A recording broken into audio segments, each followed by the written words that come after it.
Hello. In this video, I, Jordan, with my fellow poster team members Alejandra and Luke, will be presenting on a mediation analysis we did using structural equation modeling on pro-environmental behaviors, rumination, and negative climate emotions.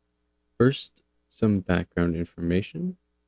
Climate change is an ongoing planetary crisis hallmarked by drastic changes in weather patterns that lead to severe weather events. These fluctuations in weather patterns can have large scale consequences, including the destruction of ecosystems, increases in food insecurity, poor air quality, and physical illnesses.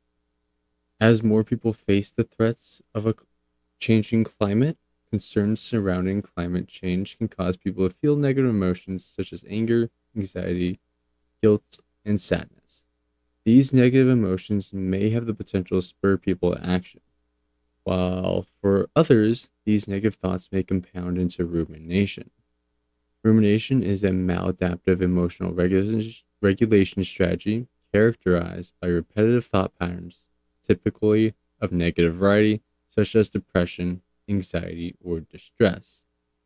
As a result of these repetitive thought patterns, rumination can exacerbate one's negative emotions.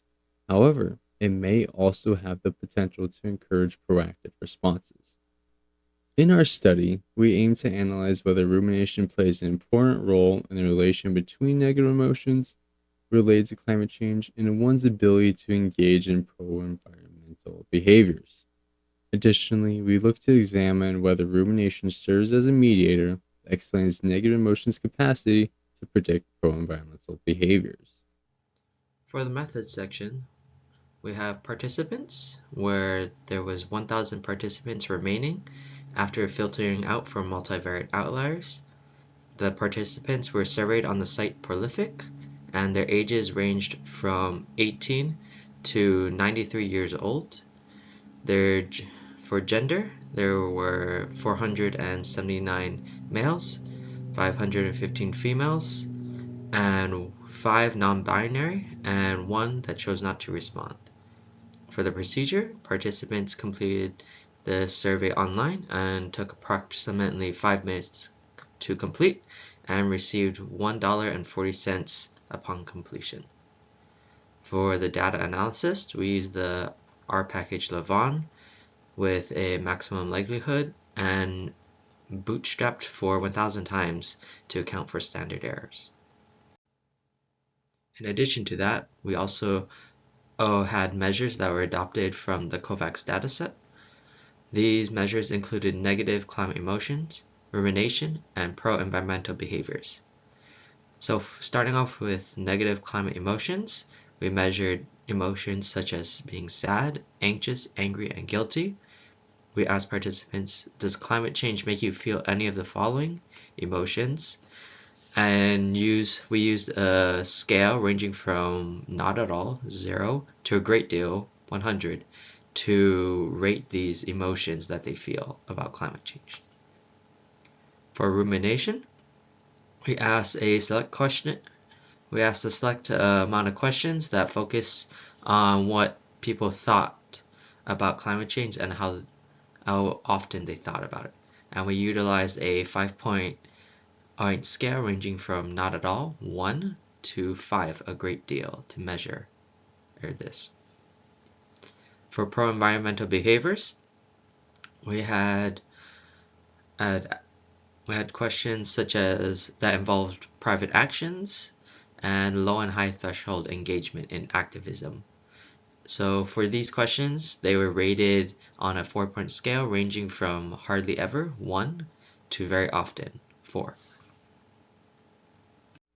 Now discussing our results. For our mediation model, we assessed certain fit indices. The CFI, TLI, and SRMR values indicated that the model was a good fit for our data. However, the Ramsey score indicated a poor fit. Overall, we conclude that our model has an acceptable fit to the data. In our mediation model, negative emotions had a statistically significant direct effect on pro-environmental behavior. This effect remains significant with rumination as a mediator.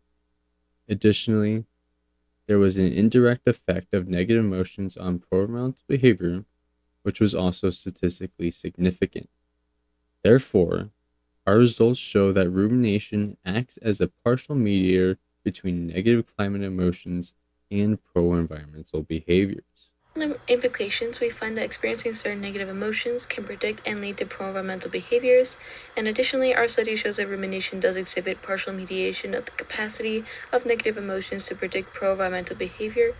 One limitation within our study, however, is that the data was only based on American participants. This restricts generalizability of our study with regards to other countries.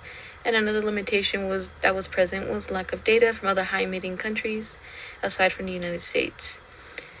Lack of other demographics may skew results in our knowledge of rumination's capacity to predict pro-environmental behavior.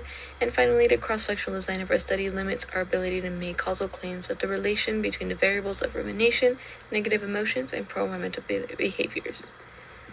In order to alleviate the limitations of our cross-sectional study design, further research should utilize longitudinal designs as well as random assignment to intervention groups to help researchers track negative emotions, rumination, and pro-environmental behaviors over a long span of time, and therefore establish any cause and effect relationships. Discussions that may promote pro-environmental behaviors may also be influenced by establishing causality between our variables. And lastly, further research should focus on conducting the study in other countries with high levels of emissions. We can then assess the negative emotions and rumination's predictive capacities maintained in different demographics.